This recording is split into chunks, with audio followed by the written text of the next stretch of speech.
Bien, hermanos y amigos, vamos en este espacio de escuela dominical a continuar con el estudio que hemos venido adelantando ya hace varios domingos atrás. Y recordemos que estamos estudiando un tema específico que tiene que ver con la adoración pública. Estamos estudiando cómo o buscando responder a la pregunta: ¿cómo hemos de adorar a Dios cuando estamos reunidos como iglesia, cuando nos reunimos en su nombre? ¿Cómo le adoramos cuando estamos unidos congregacionalmente?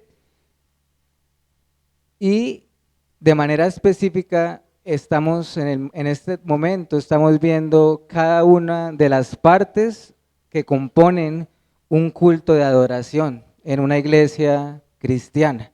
Existen ciertos elementos que se originan ya sea en un mandato de la Escritura o ya sea implícitamente a través de un ejemplo, de un precedente en la Escritura, que en general podemos ver que son partes o deben ser partes necesarias de un culto de adoración de una iglesia cristiana. Ya hemos visto varios de ellos, como lo es la oración, como es la lectura pública de las escrituras, el uso del amén en la iglesia. La semana pasada estuvimos considerando el tema de los cánticos congregacionales, y en la mañana de hoy, en este primer momento de escuela dominical, el elemento del culto que estaremos estudiando con la ayuda del Señor será lo relacionado con las ofrendas, la recolección de las ofrendas como parte de un culto de adoración. ¿Sí? ¿Existe esto como un fundamento bíblico? Vamos a tratar de responderlo con las escrituras. Y si es así, ¿qué implicaciones prácticas tiene esto para la vida de la iglesia? En este punto en particular, en este elemento, no recordemos que varias de las cosas que estamos estudiando nos van a llevar a tener ciertos cambios en nuestra adoración. En esto en particular de las ofrendas no vamos a tener ningún cambio, pero igual es necesario que lo tratemos y lo estudiemos conforme a las escrituras, ¿sí? A mí personalmente no me resulta cómodo hablar de este tema como pastor, no me resulta cómodo. Sin embargo, voy a ser preciso y cuidadoso para evitar malinterpretaciones. Creo que debemos estudiar y aceptar todo el consejo de Dios que está en las escrituras. Y como veremos, si Dios no ha guardado silencio en cuanto a esto, creo que nosotros tampoco debemos o no tendríamos por qué hacerlo. De manera que lo que buscaremos responder es no solamente el tema de dar en medio de la iglesia, sino cómo lo estamos haciendo, cómo lo estamos haciendo. ¿Deberían ser las ofrendas una parte de la adoración pública? ¿Es algo bueno, es sano, es bíblico? ¿No sería mejor no hacerlo para evitar prejuicios, calumnias entre los incrédulos? ¿No sería mejor recogerlas en privado, en secreto? Vamos a buscar responder a estos interrogantes. Pero antes de ver el fundamento bíblico, quisiera mencionar algunos prejuicios que hay en torno a esto, porque sé que es un tema que es controversial y incómodo para algunos o hasta polémico, ¿cierto?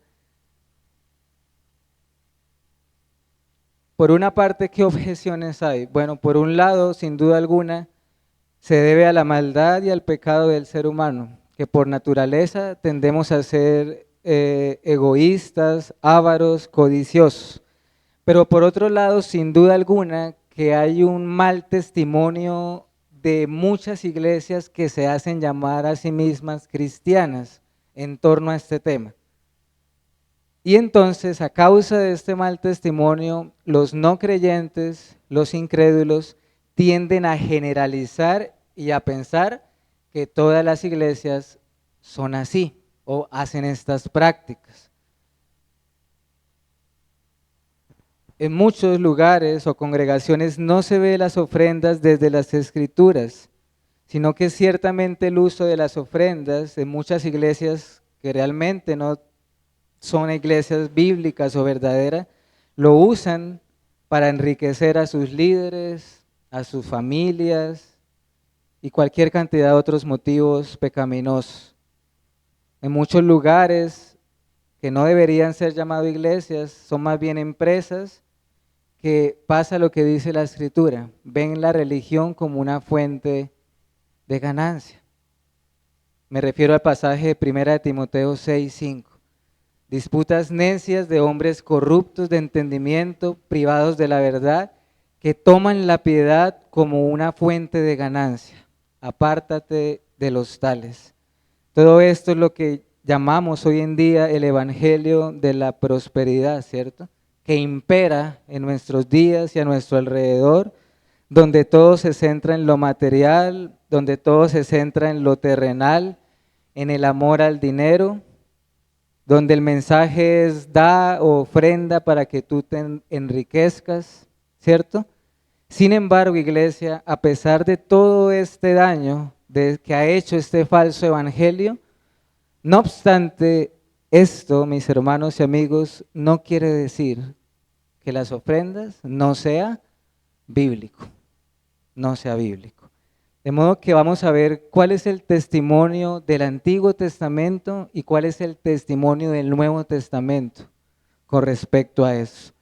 Empecemos con el Antiguo Testamento. Acompáñenme en sus Biblias a Deuteronomio capítulo 26. Deuteronomio capítulo 26. Leeré no todo el capítulo, pero sí algunos versículos. Por ejemplo, voy a leer al principio del 1 al 4. Deuteronomio 26 del 1 al 4.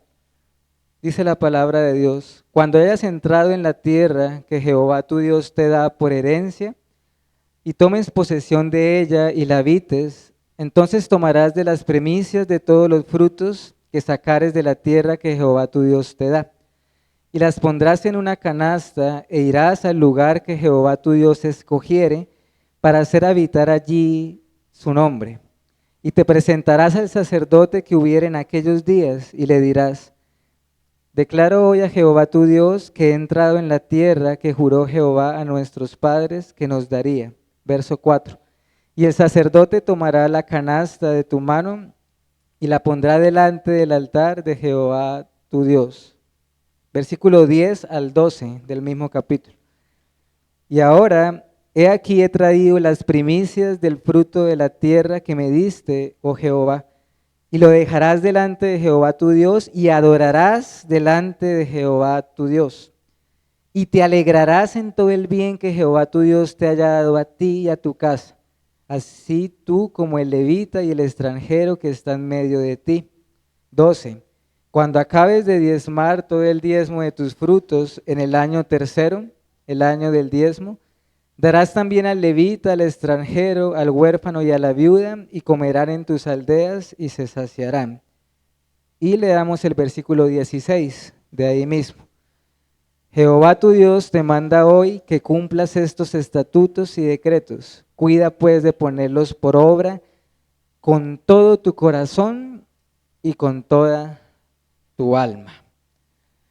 Aunque la práctica del diezmo como tal no lo vemos confirmado en el Nuevo Testamento, ahorita lo vamos a ver, de todas maneras podemos aprender del Antiguo Testamento que siempre ha existido un principio, una práctica, un mandato de Dios. ¿De qué?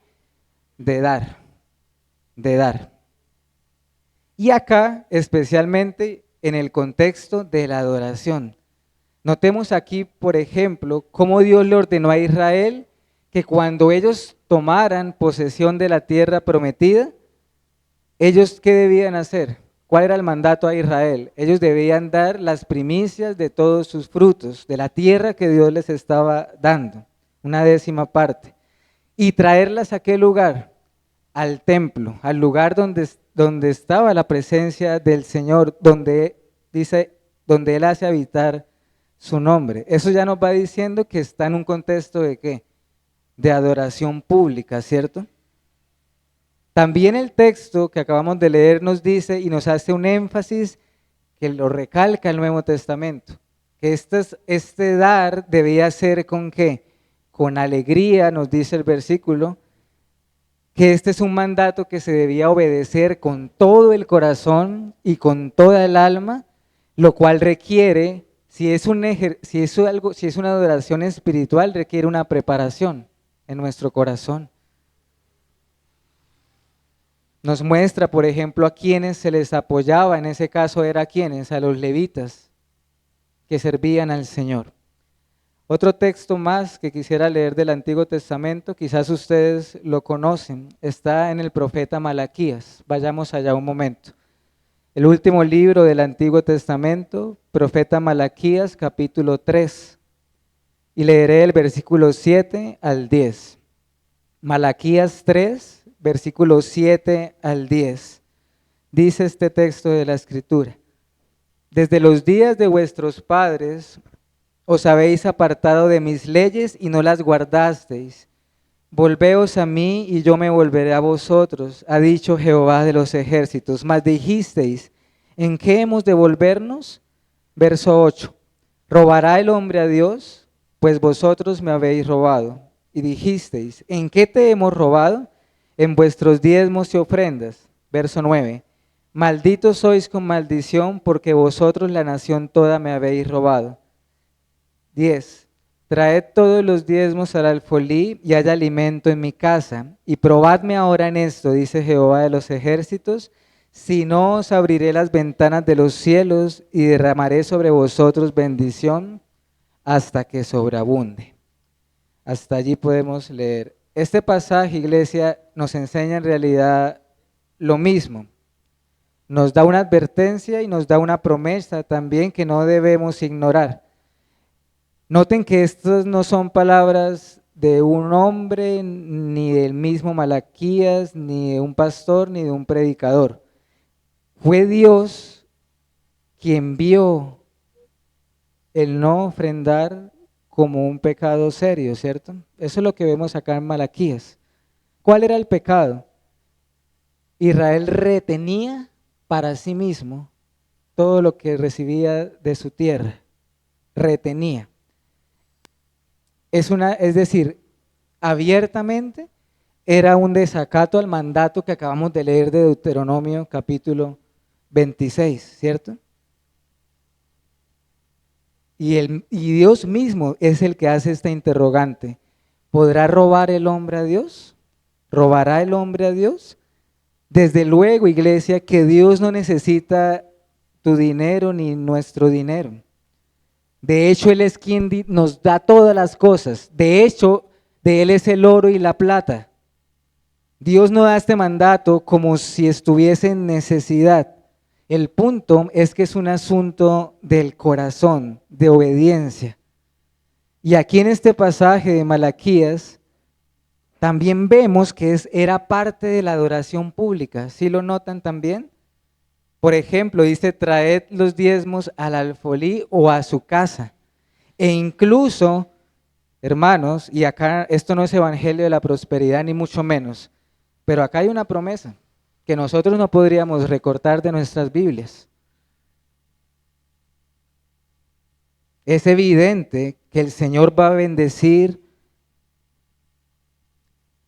a aquel que es fiel en esto. ¿Cuál debe ser nuestra motivación? ¿Esta debería ser nuestra motivación para ofrendar? ¿Que Dios nos bendiga materialmente? No, de ninguna manera. Sin embargo, Dios lo promete. Proverbios 11:25, el alma generosa será prosperada y al que saciare, él también será saciado. De manera que también ciertamente hay una promesa que no debemos desechar o desconocer.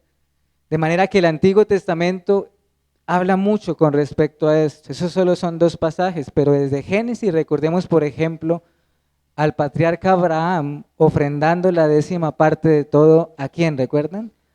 A Melquisedec. De manera que desde el principio en Génesis vemos esta práctica de dar. Pero ahora vayamos al Nuevo Testamento, que si bien, repito nuevamente, no está la práctica del diezmo como mandamiento, el principio y el mandato de dar y de no retener se sigue manteniendo para el pueblo de Dios. Y vamos a ver algunos textos también, hermanos. Vayamos al Evangelio de Marcos, Nuevo Testamento. Marcos capítulo 12, versículo 41 al 44. Marcos 12, verso 41 al 44. Estando Jesús sentado delante del arca de la ofrenda, miraba como el pueblo echaba dinero en el arca, y muchos ricos echaban mucho. Y vino una viuda pobre y echó 2 blancas, o sea, un cuadrante. Entonces, llamando a sus discípulos, les dijo: de cierto os digo que esta viuda pobre echó más que todos los que han echado en el arca, porque todos han echado de lo que les sobra, pero esta de su pobreza echó todo lo que tenía y todo su sustento. ¿Qué podemos aprender de este suceso, de esta enseñanza de nuestro Señor Jesucristo? Noten algo, no vemos acá a nuestro Señor reprochando a las personas por el hecho de ofrendar. Él no está censurando por el acto de ofrendar, ¿cierto? Más bien, al aceptarlo, lo que está haciendo es que aprobarlo, dando su consentimiento a que las ofrendas sean una parte del culto de adoración. Lo que Cristo sí censura en este pasaje es el cómo damos. No es dar mecánicamente, no es dar fríamente, no es dar sin entendimiento, sin preparación, sin propósito. Y como está en este texto, muchos simplemente lo hacían así y daban lo que les sobraba. Y aunque ofrendaban mucho, estas ofrendas no eran aceptables ante los ojos de Dios. Y el ejemplo de la viuda nos recuerda que sí, muchas veces el ofrendar cuesta y es un sacrificio. Pero al fin y al cabo es obediencia. Y notemos que este texto también nos habla del arca de las ofrendas. ¿Qué quiere decir esto? Que efectivamente en el Nuevo Testamento era también una parte de la adoración pública. De hecho, en el texto paralelo en Lucas 21, Lucas dice las ofrendas de Dios o las ofrendas que Él mandó, dice el pasaje de Lucas. Ahora vayamos a las epístolas de Corintios, por favor, que allí también se nos habla y nos da luz acerca de este tema. Leeré 2 de Corintios, el capítulo 8, versículo 1 en adelante, hasta el 7 por lo menos. 2 de Corintios 8. Dice la palabra de Dios: asimismo, hermanos, os hacemos saber la gracia de Dios que se ha dado a las iglesias de Macedonia, que en grande prueba de tribulación, la abundancia de su gozo y su profunda pobreza abundaron en riquezas de su generosidad. Pues doy testimonio de que con agrado han dado conforme a sus fuerzas y aún más allá de sus fuerzas, pidiéndonos con muchos ruegos que les concediésemos el privilegio de participar de este servicio para los santos. Verso 5.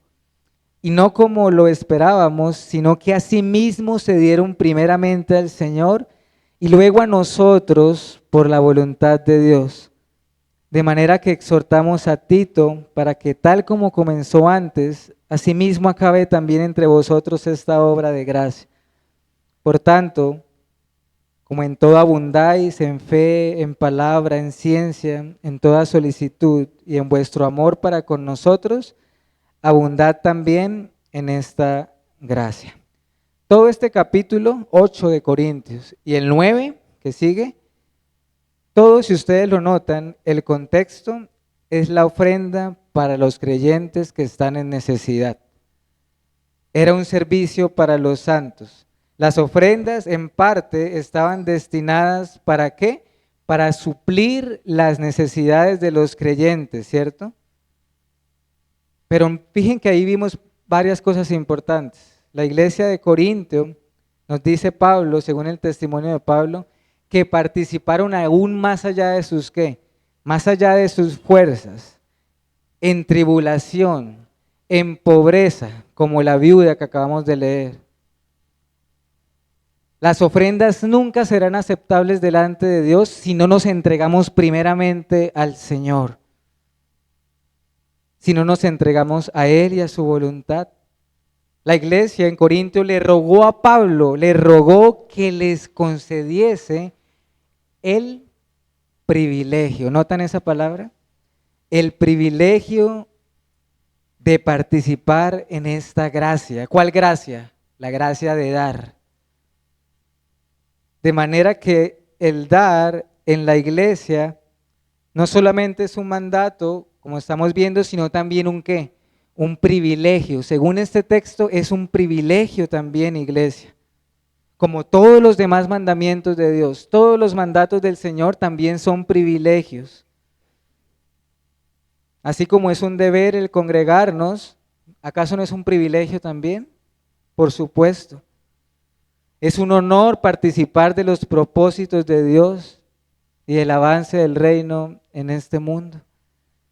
Leamos otro texto, el siguiente capítulo, el 9, que sigue allá a continuación, Segunda de Corintios 9. Leeré algunos versículos solamente. Por ejemplo, versículos 6 y 7. Segunda de Corintios 9, versos 6 y 7. O bueno, desde el 5. Por tanto, tuve por necesario exhortar a los hermanos que fuesen primero a vosotros y preparasen primero vuestra generosidad antes prometida, para que esté lista como de generosidad y no como de exigencia nuestra. Por esto digo, el que siembra escasamente, también segará escasamente, y el que siembra generosamente, generosamente también segará. Cada uno dé como propuso en su corazón, no con tristeza ni por necesidad, porque Dios ama al dador alegre. Versículo 11 y 12. Perdón, 10, 11 y 12 del mismo capítulo. Y el que da semilla al que siembra y pan al que come, proveerá y multiplicará vuestra sementera y aumentará los frutos de vuestra justicia, para que estéis enriquecidos en todo para toda liberalidad, la cual produce por medio de nosotros acciones de gracias a Dios. Porque la administración de este servicio no solamente suple lo que a los santos falta, sino que también abunda en muchas acciones de gracia. El 13. Pues por la experiencia de esta administración glorifican a Dios por la obediencia que profesáis al Evangelio de Cristo y por la liberalidad de vuestra contribución para ellos y para todos. Este texto también nos habla mucho, ¿cierto? Nos habla, por ejemplo, que esto no debe ser una imposición o una exigencia, sino de todo corazón, versículo 5. Nos habla de un principio natural que es de sentido común de todos. El que siembra, cosecha. Que nadie en su razonamiento puede negar que hay ahí una ley natural. Pero nos hace Pablo un énfasis especial en cómo dar, hermanos y amigos, no con tristeza, no como el joven rico. ¿Se acuerdan cómo se puso el joven rico? No como sufriendo, diciendo, ay, lo que podría hacer con esto. No por necesidad, como buscando recompensas materiales. Hemos de dar con alegría. ¿Por qué? Por varias razones. Porque Dios ama y ama al dador alegre. Hemos de dar porque, como también lo dice la Escritura, es más bienaventurado dar que recibir. Hechos 20:35. Hemos de dar con gratitud. El versículo 10 y 11 también nos hablan de una promesa y está en el Nuevo Testamento. Y si ustedes lo ven, es la misma promesa de Malaquías. ¿Sí lo notan? Proveerá y multiplicará vuestra sementera. Él bendice al que da con alegría y promete proveer para nuestras necesidades. Cuando Dios bendice materialmente, iglesia, no es para acaparar para nosotros mismos, sino para que demos con liberalidad, versículo 11. ¿Queremos otro motivo para dar, aparte de lo que ya hemos visto? Dios manda, Dios ama al dador alegre. Piensa en lo siguiente: todas las ofrendas generalmente o siempre van a terminar en algo. ¿Saben en qué va a terminar? En acciones de gracias a Dios por parte de los creyentes. Y versículo 13 dice que generalmente las acciones de gracias van a conllevar a que Dios sea glorificado. Incluso para Pablo esto hasta tiene que ver con nuestra profesión de fe. Incluso él llega a ver acá en el versículo 13 que sería algo inconsecuente con nuestra fe no hacerlo. De manera que no esperamos de los incrédulos que den, no esperamos de los incrédulos que den, pero sí de los que profesan la fe cristiana. Primera de Corintios 16, del 1 al 4. Primera carta de Corintios, capítulo 16, del 1 al 4. Dice ese pasaje: en cuanto a la ofrenda para los santos, haced vosotros también de la manera que ordené en las iglesias de Galacia. Cada primer día de la semana, cada uno de vosotros ponga aparte algo, según haya prosperado, guardándolo para que cuando yo llegue no se recojan entonces ofrendas. Y cuando haya llegado, a quienes hubiereis designado por carta, a estos enviaré para que lleven vuestro donativo a Jerusalén. Y si fuere propio que yo también vaya, irán conmigo. Este pasaje, iglesia, también tiene algunas enseñanzas de las ofrendas como un acto de adoración. Por un lado, noten que es un mandato apostólico. Es un mandato apostólico cuando Pablo dice: haced vosotros también de la manera que ordené, que ordené. Y Pablo está hablando acá y escribiendo guiado por el Espíritu Santo. Lo manda con la autoridad dada por Cristo, que Cristo le ha delegado al apóstol Pablo. Pero noten también que no era algo que se limitaba solamente a una iglesia local en Corintio. Pablo dice que esto él lo ordenó para que se practicara en todas las iglesias de Galacia, en toda esa región. Nuevamente se enfatiza acá que la ofrenda que se recoge aquí era para suplir las necesidades de los creyentes, la ofrenda para los santos. En ese caso, ¿quiénes eran? La iglesia, la primera iglesia de Jerusalén, la de Hechos de los Apóstoles, que estaban pasando grandes necesidades físicas y en parte por la persecución. Y todas esas iglesias de la región ofrendaron para sus hermanos en Jerusalén. Otro principio que vemos acá es el cómo nuevamente. Y es que cada creyente debe dar según haya prosperado y según haya dispuesto en su corazón. Si vemos que aquí ya no hay un límite, no hay una décima parte, no se habla de ninguna cantidad en específico, simplemente el principio está en esas dos: la disposición del corazón y conforme a cada uno el Señor le haya prosperado. Algo adicional de este pasaje es cuándo, qué día es adecuado adorar al Señor por medio de las ofrendas. La respuesta que nos da el apóstol es cada día del Señor, cada primer día de la semana. Si la ofrenda es un acto de adoración, entonces eso está conectado con el día especial de la adoración, que es el día del Señor. Entonces, ¿son las ofrendas un elemento del culto de adoración pública? Iglesia, la respuesta es un rotundo sí. Pero permítame darles una última cita bíblica que creo que es la más directa, que aprueba que las ofrendas son un elemento del culto de adoración.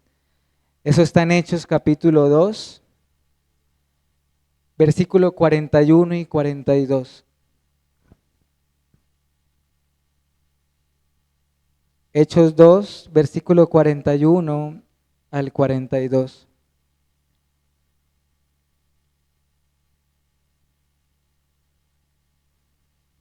Así que los que recibieron su palabra fueron bautizados y se añadieron aquel día como 3,000 personas. Verso 42. Y perseveraban en la doctrina de los apóstoles, en la comunión unos con otros, en el partimiento del pan y en las oraciones. Este texto, hermanos y amigos, de manera muy general nos muestra cómo era la adoración en la iglesia primitiva. No nos dice todos los elementos del culto, pero sí una buena parte de ellos. Y notemos en particular donde dice, perseveraban en la comunión los unos con los otros. ¿Por qué? Esta palabra comunión aquí es más que, a veces asociamos comunión solamente con el hablar, con el conversar, con el comer juntos, pero en realidad cuando allí dice comunión unos con otros, está refiriéndose a dar, a ofrendar. Y ya les menciono por qué, hermanos. En la palabra original, cuando acá dice comunión, les voy a leer los sinónimos de la palabra en el original. Ayuda, compañerismo, comunión, contribución, dispensación, ofrenda, participación, participar. Es decir, cuando acá habla de comunión, es un sinónimo de contribución, de compartir. Eso es lo mismo que está en otros textos de las Escrituras. Lo voy a leer, no es necesario que vayan a ellos. Por ejemplo, Romanos 12:13 dice, compartiendo para las necesidades de los santos. Gálatas 6:6, el que es enseñado en la palabra haga partícipe de toda cosa buena al que lo instruye. Además, si ustedes se fijan en el contexto de Hechos 2, más abajito empieza a decir todo lo de que tenían todas las cosas en común, ¿se acuerdan? Entonces, ese texto, hermanos, es una evidencia clara que la iglesia primitiva veía el dar ofrendas como una parte de la adoración pública en sus reuniones de iglesia. ¿Qué implicaciones prácticas tiene todo esto, hermanos? ¿O cómo podríamos ir resumiendo lo que hemos visto hasta el momento? Ofrendar es una contribución que debe ser alegre y generosa del pueblo de Dios. Cuando un creyente ofrenda, evidencia ciertamente amor por Dios y evidencia gratitud también por todo lo que ha recibido de Él. También evidencia un compromiso, un deseo genuino de apoyar para el reino de Dios y su avance en este mundo. Las ofrendas, iglesia, no es como lo ve Roma, no es como lo ve el catolicismo romano. ¿Cómo lo ven ellos? Ellos a esto le llaman, ¿saben cómo le llaman ellos? Limosnas, ellos le llaman así. Para los pobres y para ganar más méritos para sí mismo, para su propia salvación. Para Roma todo esto está ligado con la justificación y la salvación por obras. Pero no es así. Las ofrendas son un acto de adoración pública, como lo es la proclamación de su palabra, como lo es la lectura de las Escrituras, como es la oración, como son los cánticos. Es una parte de la adoración. Y si las ofrendas son un acto de adoración, como estamos viendo, no es un tema que debería avergonzarnos hablar en la iglesia. Dios habla en abundancia y habla claro de este tema. ¿Por qué callar o guardar silencio? Si Dios lo habla y lo ordena, no nos debe importar lo que este mundo piense, ni los no creyentes, o lo que quieran creer, o lo que nos calumnien. Lo nuestro, lo que nos corresponde es hacerlo y hacerlo conforme a las Escrituras. Las ofrendas son un sacrificio espiritual, y es espiritual porque no es solamente el hecho de dar, sino que importa el cómo damos. Y si las ofrendas son un acto de adoración pública, entonces estas no deben estar relegadas en el culto, como hay algunas iglesias que lo hacen así, que ponen por allá al rincón una urna, como al rincón, como para que nadie las vea. ¿Por qué? Es un elemento de la adoración pública. ¿Existen elementos circunstanciales en esto? Sí.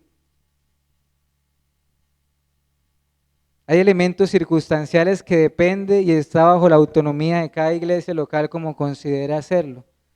Por ejemplo, es intrascendente en qué parte del culto lo hagan, si al principio, si en medio del culto, si al final.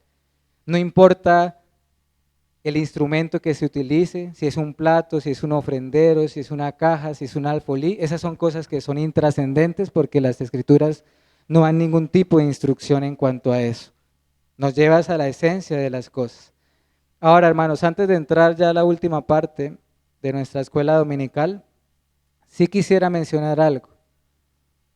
¿Cuáles deberían o deben ser los destinos bíblicos a los cuales debe ir destinadas las ofrendas de una iglesia cristiana? Para quienes pueden llegar a sospechar del por qué en una iglesia se recogen ofrendas, ya hemos visto el por qué, la razón. Pero para quienes pueden llegar a sospechar el para qué, quisiera ofrecer algunas razones que también están en las Escrituras. Una de ellas está en 1 Corintios 9:14. Así también ordenó el Señor que los que anuncian el Evangelio vivan del Evangelio. Repito la cita, 1 Corintios 9:14. Bíblicamente, iglesia, tanto en el Antiguo como en el Nuevo Testamento, siempre una parte de eso que se recogía iba destinado para aquellos que se dedicaban por completo al servicio del Señor y a la iglesia. En el Antiguo Testamento, ¿quiénes eran?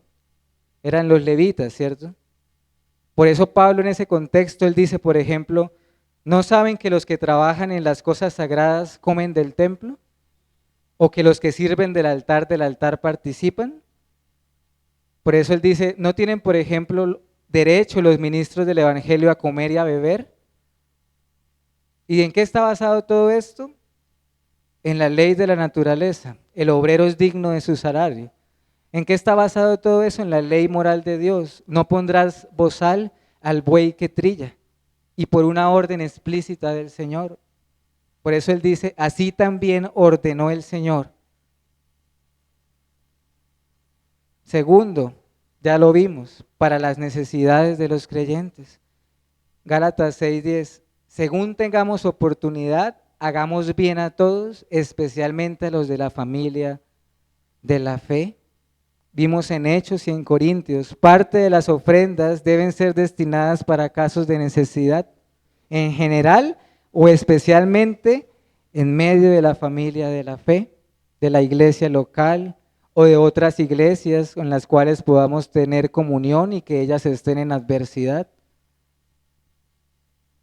Otro motivo, hermanos, es lo relacionado con el lugar de la adoración. Quisiera leerles esta cita.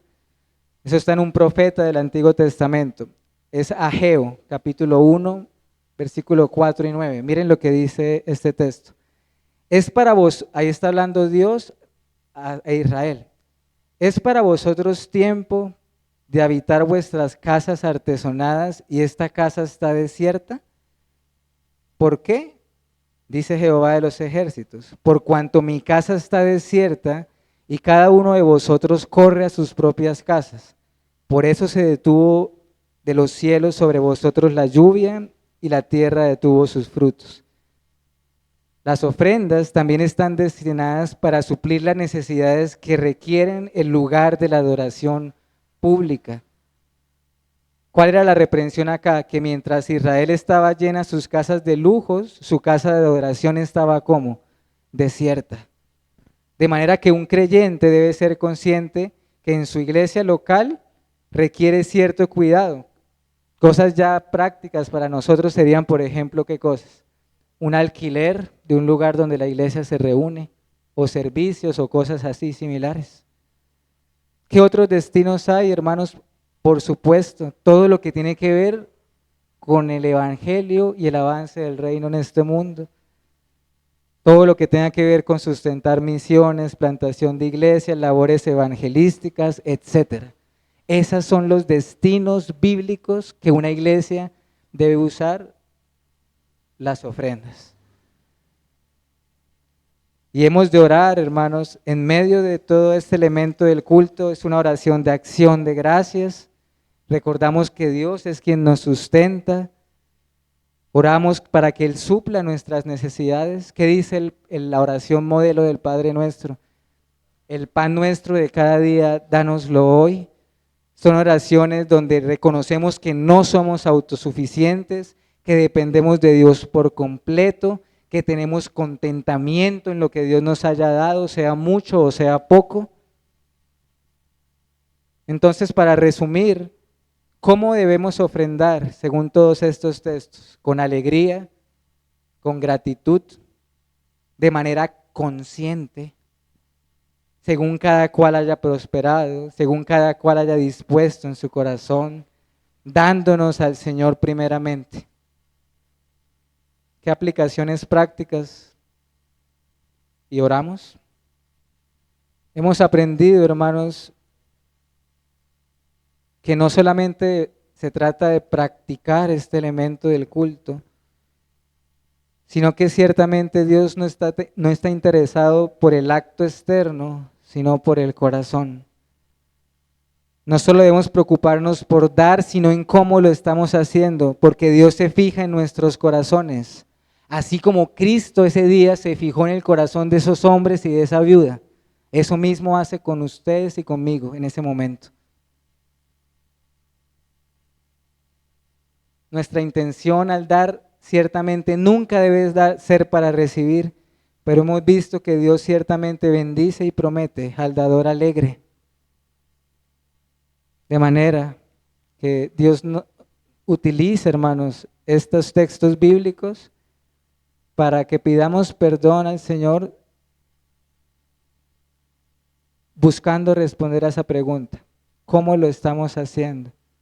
¿Lo estamos haciendo por inercia, sin considerar el por qué, el para qué lo hacemos? Que Dios nos ayude a ser más conscientes de este elemento en el culto de adoración. Vamos a orar para dar gracias al Señor. Señor, te alabamos por este tiempo que nos has dado de abrir tu palabra. Gracias porque en tu soberanía y en tu providencia en la mañana de hoy nos quisiste y nos dirigiste a este tema que está en tu palabra, el cual no debemos ignorar ni desconocer.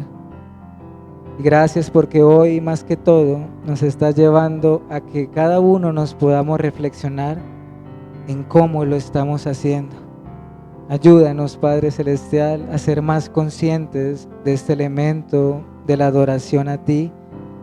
Ayúdanos a hacerlo con gozo, con alegría, con gratitud, dependiendo de ti. Ayúdanos a ver que es un privilegio poder participar de todo esto. Y gracias, Padre, porque tu palabra sigue siendo inspirada, infalible e inerrante.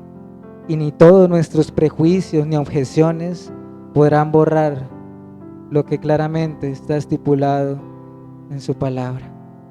Ayúdanos, Padre, a poderlo hacer fielmente para ti y para tu gloria. En Cristo Jesús te damos gracias. Amén y amén.